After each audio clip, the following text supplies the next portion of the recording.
Kopi udah tadi pagi. Oh, double dong. Lanjut Pak Bebin ya, ini ada yang nanya lagi nih Ya, Pak Bebin. Dari Pak Yosep Handoko di Jakarta. Pak Bebin, kenapa Toyota masih memakai baterai jenis NiMH, nikel ya, berarti ini ya, hmm. untuk mobil-mobil hybrid mereka?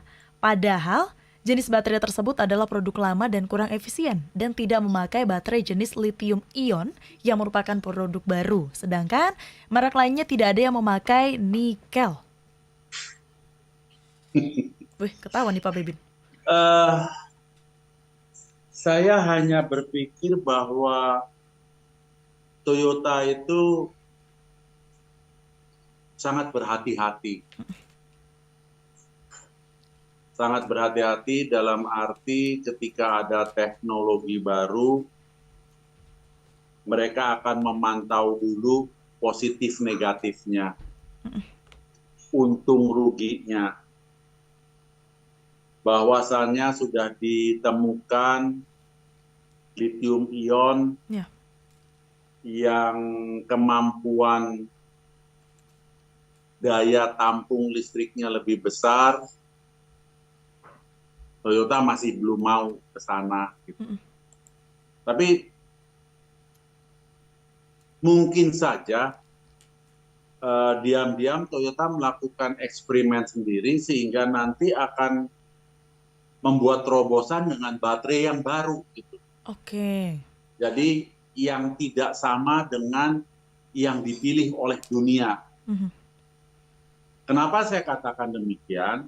Karena kita lihat Toyota begitu apa ya kalau kita bilang bahasa Jawanya ngeyel Mhm.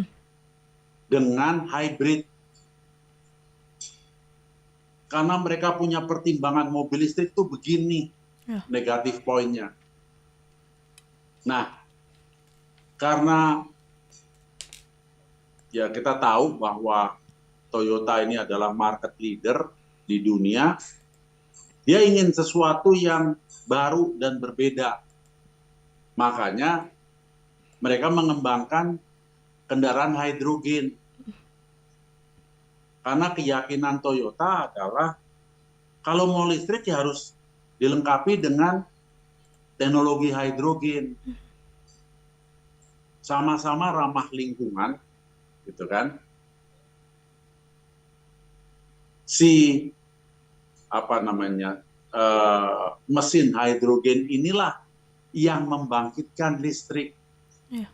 yang mengisi baterainya, bukan dicolok di SPKLU. Ya. Ini kan masalah keyakinan, masalah prinsip yang dianut oleh Toyota.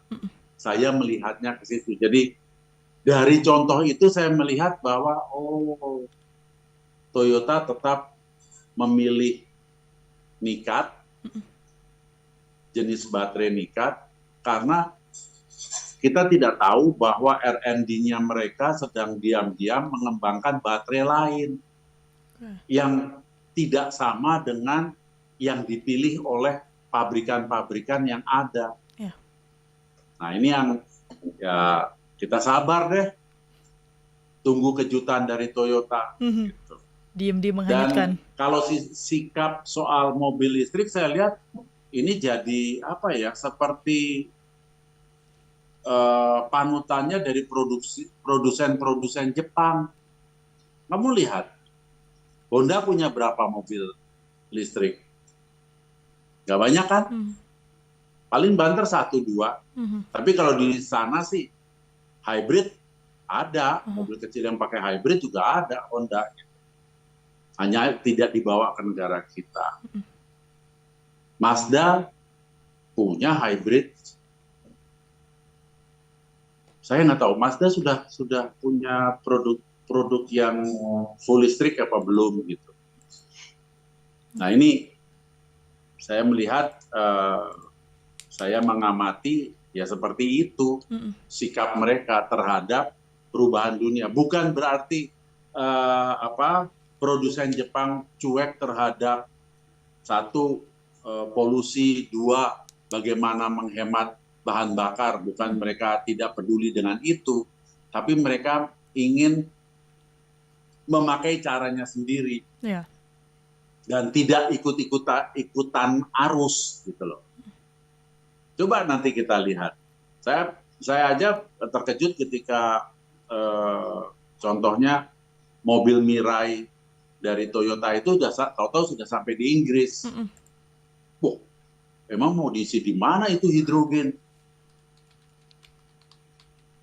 Seperti itu, Sesa. Lanjut, Pak Bebin. Ini dari Pak Albertus Sanyoto. Pak Bebin, merek Citroen datang lagi, ada mobil listriknya juga. Ada, Pak Bebin? Sorry. Tadi kenapa saya Padahal itu yang mobil membuat saya terkagum-kagum di IMS. Ada Citroen C3. Oke. Harganya tuh harga R3 loh. Oke. Nggak sampai 250 juta. Saya sampai, wow, mobil Prancis. Sorry ya, saya bukan apa ya, terus nanti dipikir, wah si Bebin nih mengagung-agungkan mobil Eropa. Iya. Tetapi maaf sekali, kalau saya bicara mobil Eropa dari sisi suspensi aja sudah beda. Dan C3 ini kelihatannya mungkin antara lain ya, harganya bisa ditekan karena transmisinya manual.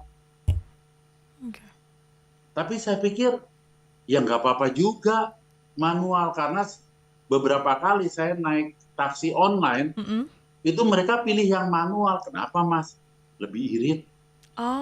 Jawaban si supir gitu, lebih irit daripada yang matic. Tapi kan mereka cuma pakai mobil-mobil Jepang gitu ya.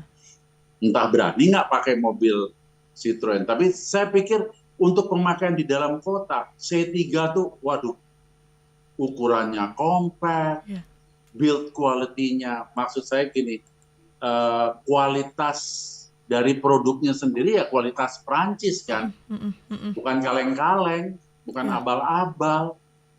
Nah, yang lebih tanda kutip mengerikan lagi, C5-nya bagus banget. Wah, saya bilang ini benar-benar, nggak tahu ya, saya sih melihat gini, produk Prancis itu bagian desainnya tuh seperti seniman. Kamu bisa tangkap nggak maksud saya? Ini saya sambil ngeliat di Google juga nih Pak Bebin. Jadi dashboardnya, jahitan door trimnya, ya ampun, dia mikirin ke sini. Nggak cuman ya udah kasih plastik gitu deh, tapi berusaha untuk memberikan sentuhan gitu. Bahkan sometimes kamu bisa cerna nggak sih desain kayak gini gitu.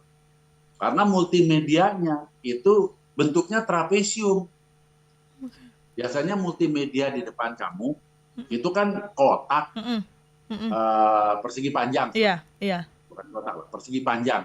Ini trapesium. Wah, nyeni banget ya. Ini kayaknya senimannya mesti dipanggil nih. Kenapa lu bikin garis ada yang miringnya begini gitu. Iya. Tapi menarik. Terus yang membuat menarik bahwa suara pintunya C3 itu beda dengan C5. Oke. Jadi kualitas kastanya terasa. Lebih tinggi mana sih Pak Bebin? C5, kalau kamu tutup pintunya nggak usah kamu banting, pelan-pelan aja, itu suaranya jelek. Oke. C3 masih ada suara mobil Jepangnya. Kalau pintunya ditutup.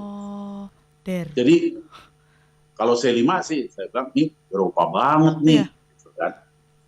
Walaupun memang harganya nggak murah, but ini adalah mobil Eropa lah. Tinggal saya lupa tidak menanyakan garansinya berapa lama, berapa kilo, kemudian jaringan servisnya bagaimana nih dibangunnya. Karena kan Renault sudah masuk Indonesia, Peugeot sudah lama sekali masuk Indonesia. Ini kan mobil ketiga dari Prancis, Prancis. Citroen. Mhm. Tetapi saya yakini bahwa ini kualitasnya bagus. Ya. Kenapa? Kalau tidak, Sebastian Loeb tidak menang beberapa tahun berturut-turut untuk WRC. Mhm. Mhm. Oke. Nggak mungkin dia menang kalau kualitas mobilnya kan, Nggak karena bagus, Sebastian betul. Loeb kan pakainya Citroen. Mhm. Ya. Betul. Dan kemarin yang sempat saya dapat info dari sahabat-sahabat di Indomobil, dikatakan bahwa inilah konsep baru yang namanya Plaza Indomobil. Mhm. Jadi beberapa merek. Yang saya sayangkan, Sesa, sebetulnya saya tuh penasaran ke IIMS, kepingin lihat Apa Pak Bebin? namanya, Kia Sorento yang baru, Oke.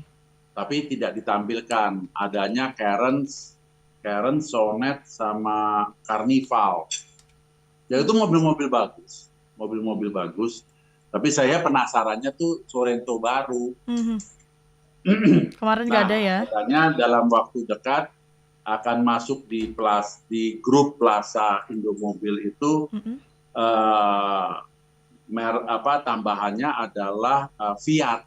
Hmm. Fiat akan masuk. Dan mungkin Jeep akan masuk di situ. Oh. Karena di sananya itu di bawah naungan satu grup. Mhm. Nah ini akan seru. Gitu. Rame nih Pak Bebin berarti nanti. Rame. Karena saya ingat yang namanya Fiat itu zaman saya masih anak-anak tuh. Wah, Pak Bebin anak-anak saya belum lahir, Pak Bebin. Mobil Itali Fiat tuh dulu terkenal di negara kita tuh terkenal, kemudian hilang. Seru. Ini saya juga sambil di googling ini Pak Bebin, Citroen C3 sama C5 cakep ya? Cakep desainnya. Terus ada yang satu tuh saya lupa tipenya apa, yang ini Sesa, yang elektriknya. Cuman buat saya yang elektrik itu agak too low ya, posisi duduknya terlalu rendah. Kalau yang C5 luar biasa lah, desain joknya, kemudian interiornya bagus sih tadi ya. Dalamnya bagus sekali. Siap. Ini untuk Pak Albertus Sanyoto, semoga sudah tergambar ya seperti apa tadi diceritakan oleh Pak Bebin juga.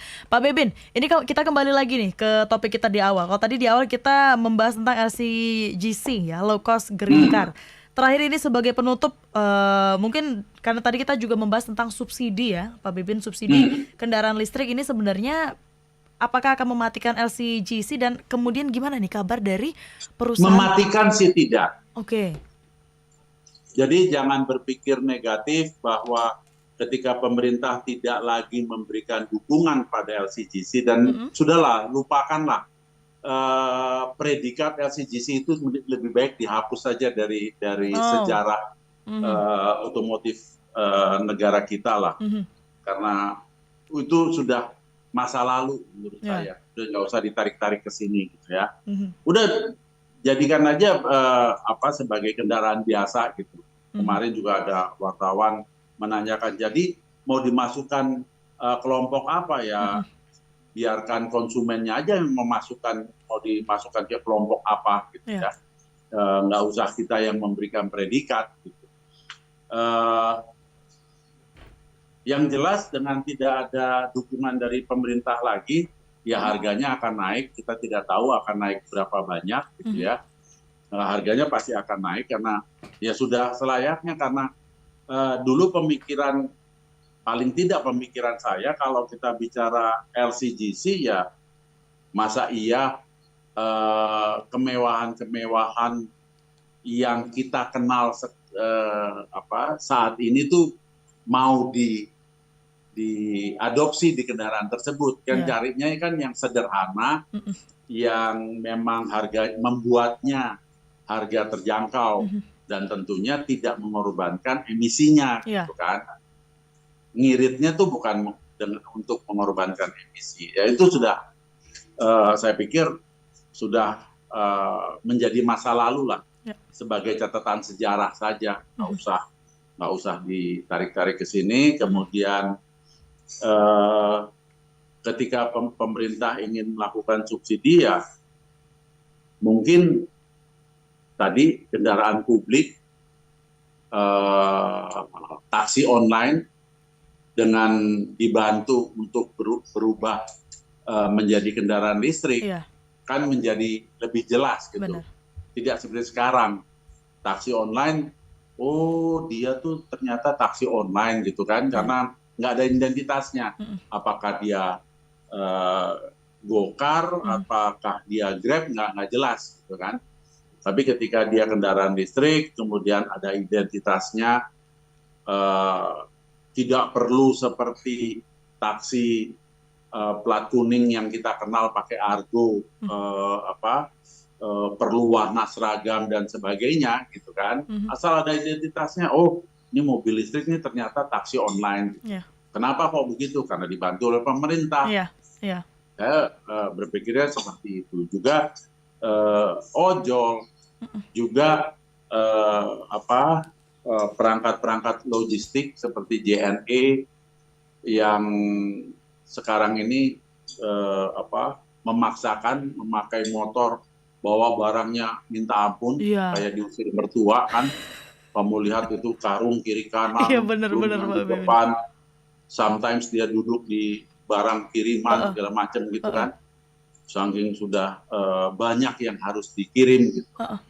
Ya itu mungkin dibuatkan kendaraan roda 3 yang memang manuvernya dimungkinkan, bisa masuk ke gang-gang gitu ya, untuk mengantarkan barang-barang pesanan online, tapi listrik.